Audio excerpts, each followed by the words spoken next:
So, but what's the story with Winky D now? I told him, I won't lie to you. I sent him a message and he saw it. I told him, I need you to read this message 300 times.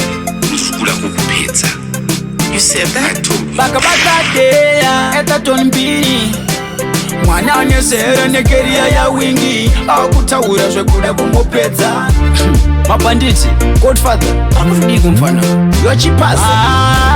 ringori dzungu ravainaro asisi mtanzo kavabe vaimisa ringori dzungu ravainaro gore rino ndatinavo tinenaro ringori godo ravainaro asisi mtanzo kavabe vaimisa ringori godo ravainaro asi gore rino navo tinenaro chimbomire kuzvizimbisa kuti simtanzo mungaichipisa makutoda kuti tsamwisa inga munosiya kune kambangwendesa simtanzo aitongo nekuchema kunzangerose kugomba yakatemwa vamwe vakayimba freestyle ndokupuwa bhima vamwe ndivo vakazosara patima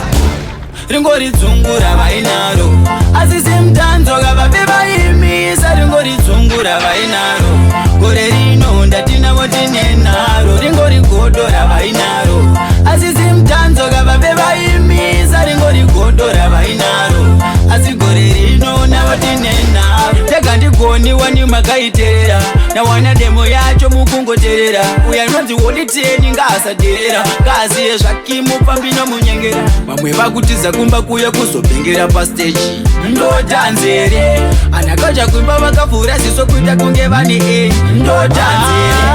ringori dzungu ravainaro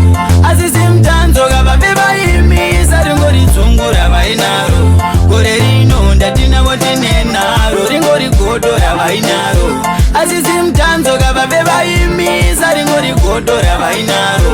asi gore rino navo tinenaro chimbomire kuzvizimbisa kuti simtanzo mungaichipisa makutoda kuti tsamwisa inga munosiya kune kambangwendesa simtanzo aitongo nekuchema kunzangerose kugomba yakatemwa vamwe vakayimba freestyle ndokupuwa bhima vamwe ndivo vakazosara patima ringori dzungu ravainaro asisi mtanzo kavabe vaimisa ringori dzungu ravainaro gore rino ndatinavo tinenaro ringori godo ravainaro